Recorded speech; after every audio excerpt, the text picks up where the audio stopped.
Fallout 4 is full of secrets that are hidden in plain sight, and in this guide I am going to go through 8 of these secrets. Make sure to check out the 8th one on this list, as I will show you yet again another secret that the Institute uses to keep track of you and everyone else in the Commonwealth. Hi, I'm Mo, and I'm trapped in Fallout. For our first hidden in plain sight secret, we will need to travel to the Nuka World DLC, and we will need to travel to the top right hand corner of the map, specifically going to Bradburton. Once you make it to the location, from here you will need to travel south, and as you do that, if you look slightly to the west, you will see a small building. Now, if you enter this building and then look to your right, immediate right, you will notice a sword that's sort of sticking out of the ground, and if you hover over, you will see that you have an option to light a fire or kindle.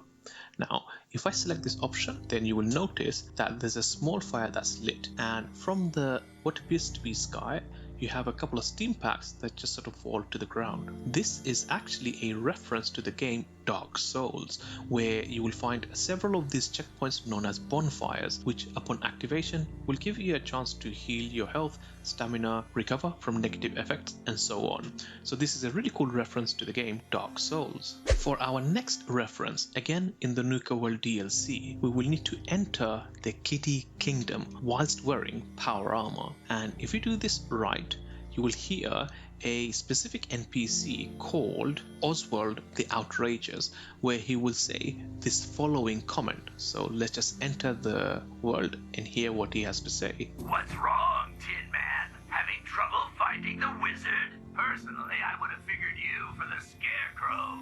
So he will say, "What's wrong, Tin Man? Having trouble finding the wizard? Personally, I would have figured you for a scarecrow." This is a direct reference to the book/film Wizard of Oz, directly referencing 3 of the main characters from that series. And again, as said, you will only really hear this reference if you enter this area whilst wearing power armor. For our next reference, this time we're going to go to the Far Harbor DLC, specifically the Nucleus area. For reference, if you travel southwest from Far Harbor, you will eventually find it right over here. Now, once you make it to this location, if you just head directly north into this lake, then eventually you will find yourself a rather interesting reference to another particular movie. So what you want to do is just travel north, and as you sort of go past these trees and that fallen mammal over there, you should see what appears to be a red door right over here. And on this red door, you will actually find 2 skeletons. If I can just jump up on top of it.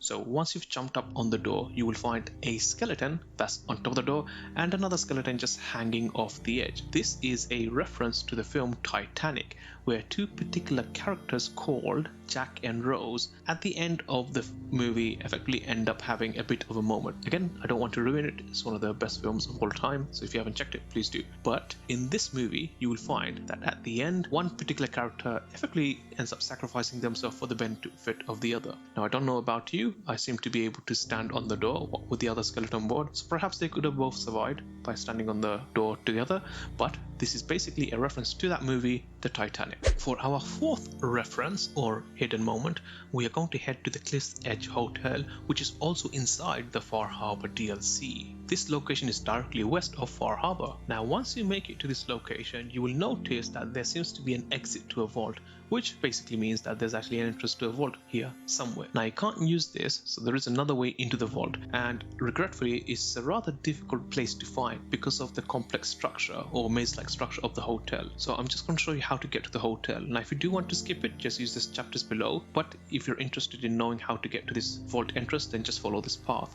So as you enter the hotel, just go up this path, and you want to do is go to the very top. As you do that, just use this door over here, and then from here you want to go through this bit, and this will now effectively take you to the top part of the hotel. From here, just climb this pathway over here, and then follow this through, and then go through this broken glass, and and then from here you want to go into what this looks like, this main foyer like area, and then up the stairs over here. And as you do that, go to the very end and you want to go through the section just over there, and as you do that there should be a door over here that you should be able to open. And now you need to go down, and as you do that, I think you end up going to the very bottom. There'll be another door. Open this door and then look to your right and then go down this set of stairs, and as you do that again, go to the very bottom. And as we do that, you will now come to what seems to be another large area. From here, just go a bit forward and you should finally see an elevator, and then use this elevator to go down. Now, whilst this elevator is taking me down to the ground floor, if you made it this far into the guide, please do consider leaving a like and leaving a comment, as all of that really helps the channel out. And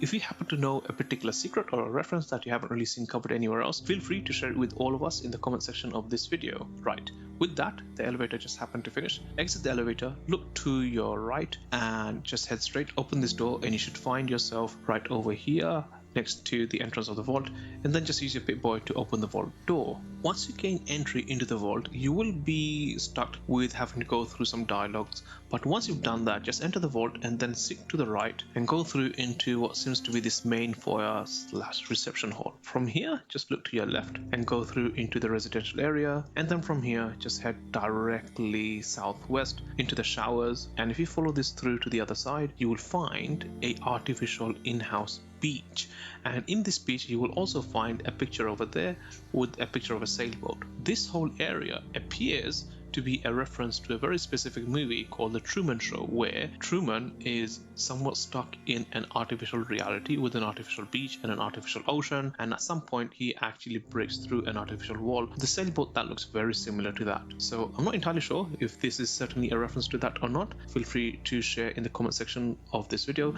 but it appears to be the case. This one you may have missed. We actually see this towards the very beginning of the game.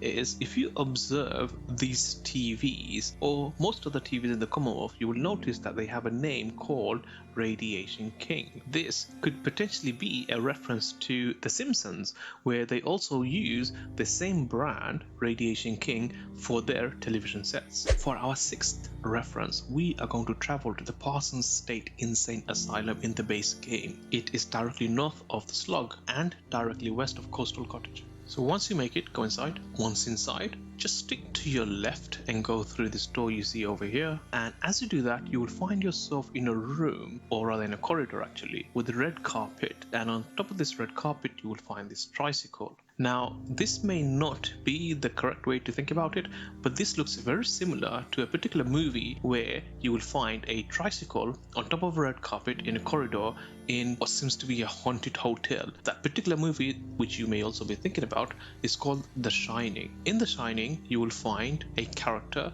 who is seen in the movie riding a tricycle in a corridor on top of a red carpet, where the location itself is just as eerie and just as spooky as this one, if not more. For our seventh hidden in plain sight moment, we are going to head to the world of refreshments in the Nuka World DLC. Once you actually get to the location, i.e. the world of refreshments, you will notice that this actually resembles what seems to be like a boat ride. Now at the moment there are no boats, the boats appear to be broken, but you can walk along the river and just follow it through to the end, which will eventually take you into a tunnel. So I'm just going to take a slight shortcut over here, and if you just follow the river along, you will arrive at a tunnel. Now once inside, just follow this tunnel all the way until you get to the exhibit about the dark Nuka-Cola. So we'll just follow this all the way until we get to that exhibit. So as said, once you get to the Nuka Dark Cola exhibit, from here just head into the exhibit and you will see there's a door right over here that will be locked with an advanced lock.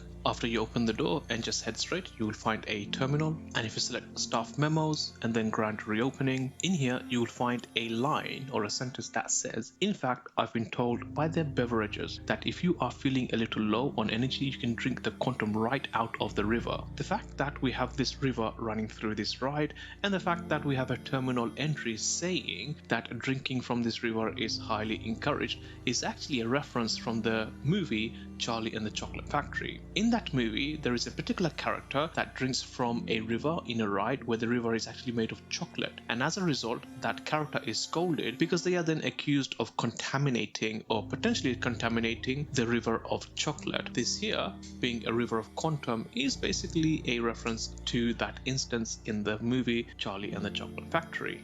Now for the 8th one, we're going to do a little bit of investigation before I reveal the truth. When you first exit Vault 111, have you noticed anything particularly strange? I won't say what it is just yet, but just observe this scenery right over here and see if you notice anything.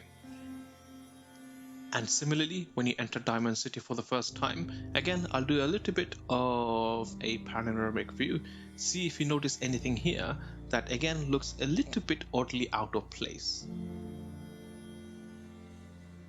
Or when you enter Concord for the first time, or every other time after that, again, is there anything here that you notice that seems to be maybe not out of place, but certainly common with the last two locations?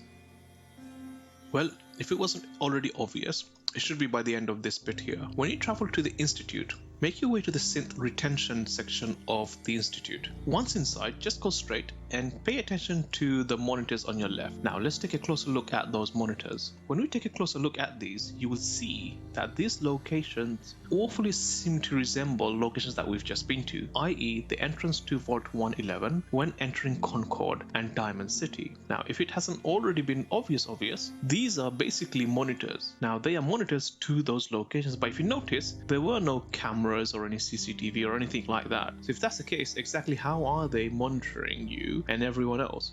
Well, they are using the crows. The crows are effectively believed to be portable CCTV devices that the Institute is using to effectively keep tab on everyone at any given time. So it'll be quite hard to see, but if you monitor this, you will see what seems to be the entrance to Vault 111. You will see what seems to be Diamond City, particularly the entrance of it, and you will also see images that appears to resemble Concord. So again, as said, this appears to be just another means of the Institute just keeping tabs on everyone else, and it makes you think, given that you know this now, or perhaps you already did, but let's just assume that you've just learned about it now. Anytime you go into any area, if you happen to see a flying crow or a flying bird of any type, there's a high probability that right there at that very moment, the Institute is keeping an eye on you. In this guide, I went through 8 secrets that were hidden in plain sight, which you may have missed, but if not, then click on the video you see on the screen right now, where I will show you a further 8 more secrets that you might have missed in Fallout 4. Click on the video you see on the screen right now to find out more.